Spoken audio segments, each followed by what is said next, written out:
दोस्तों, कहानी शुरू होती है उस दौर से जब धरती पर राजाओं का साम्राज्य था, जब आसमान तक ऊंचे महल, शाही ठाट बाट और असीम वैभव हर ओर चमकता था, जब तलवारों की टंकार और नगारों की गूंज दूर दराज तक सुनाई देती थी और हर गली, हर चौक में महाराजाओं की शक्ति का परचम लहराता था।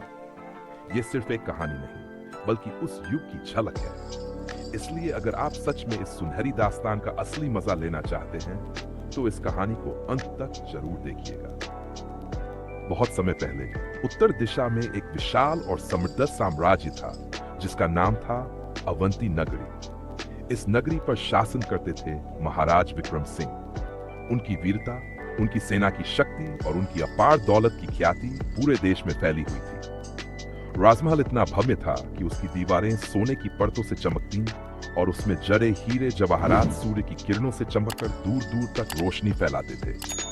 महल के हर कक्ष में विलासिता की वस्तुएं सजी थीं, शाही बिस्तर, सोने चांदी के बर्तन और दिन रात बजते बाजे गाजे। चारों ओर सुख सुविधाएं ही सुख सुविधाएं थीं। लेकिन इन सब के बावजूद महाराज के हृदय में हमेशा एक अजीब सी खालीपन रहती थी। वो अक्सर रात के समय अकेले बैठकर सोचते, मेरे पास सब कुछ है, पर मन को शांति क्यों नहीं मिलती? इस सोने चांदी में भी कोई मिठास क्यों नहीं है? एक दिन उन्होंने दरबार सजाया। भव्य सभा में उनके मंत्री, सेनापति और विद्वान उपस्थित हुए। राजा ने गंभीर स्वर में सबके सामने प्रश्न रखा, मुझे बताओ, इस संसार का सबसे बड़ा धन क्या है? दरबार में सन्नाटा छा गया। फिर धीरे धीरे जवाब आने लगे। कोई बोला, महाराज, सबसे बड़ा धन है सोना चांदी। कोई बोला, नहीं, सबसे बड़ा धन है सेना और उसकी शक्ति। कोई बोला, नहीं महाराज, सबसे बड़ा धन है राजा सिंहासन और सत्ता। लेकिन राजा को इनमें से कोई उत्तर संतोषजनक नहीं लगा। उनके मन की बेचैनी और भी बढ़ गई। उन्होंने गहरी सांस लेकर कहा, क्या इस दरबार में कोई नहीं है जो मुझे इस प्रश्न का सही उत्तर दे सके? उसी समय दरबार के द्वार से एक वृद्ध साधु का आगमन हुआ। उसकी लंबी सफेद दाढ़ी थी, चेहरा तेज से दमक रहा था और आंखों में ऐसी गहराई थी जैसे उसमें युगों का अनुभव छिपा हो। साधु साधारण वस्त्र पहने हुए था, हाथ में लकड़ी की एक छड़ी थी और उसके कदमों की आहट ने पूरे दरबार का माहौल बदल दिया। वह धीरे धीरे राजा के सामने पहुंचा और गंभीर स्वर में बोला, राजन, आपने सही प्रश्न पूछा है, लेकिन उसका उत्तर आपको यहाँ नहीं मिलेगा। यह उत्तर आपको अपने महलों और खजानों में नहीं मिलेगा।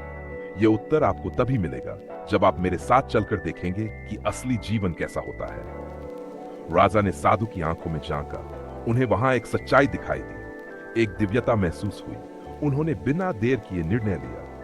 उन्होंने अपना शाही वेश त्याग कर साधारण वस्त्र पहना, सिर से मुकुट उतारकर साधु के चरणों में रख दिया और कहा, मुझे मार्ग दिखाए। और फिर शुरू हुई एक नई यात्रा।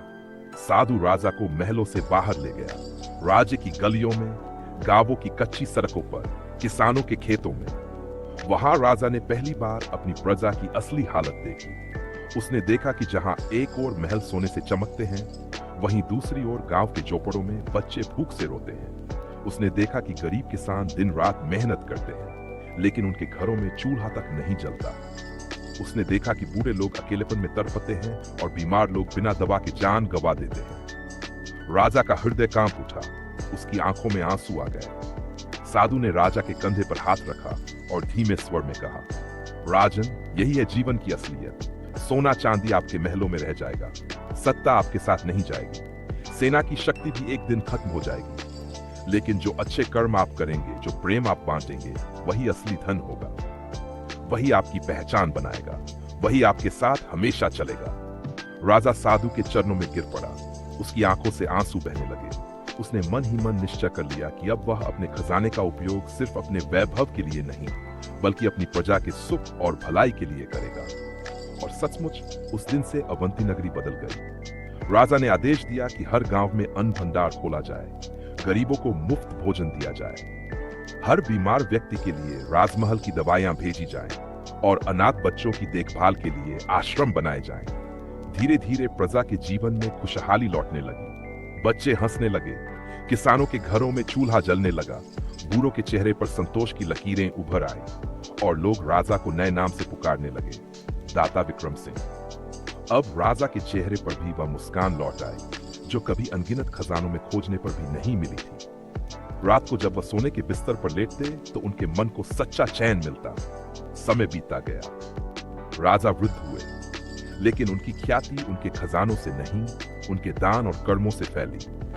पड़ोसी राज्यों में भी उनकी कहानियां सुनाई जाने लगी। दूर देशों के यात्री जब अवंती नगरी पहुंचते तो लोग उन्हें बड़े गर्व से बताते, यह वही राजा है जिसने अपने सोने चांदी के खजाने प्रजा की खुशहाली के लिए बांट दिए। यह वही राजा है जिसने हमें सिखाया कि असली धन है अच्छे कर्म और सच्चा प्रेम। और कहते हैं आज भी गांव-गांव में बच्चे सोने से जड़ी जड़ी दीवारों वाली कहानियां नहीं, बल्कि दाता विक्रम सिंह के कर्मों की कहानियां सुनते हैं। और हर कहानी के अंत में यह सीख दोहराई जाती है, दौलत और सत्ता मिट जाती है, लेकिन अच्छे कर्म अमर रहते हैं।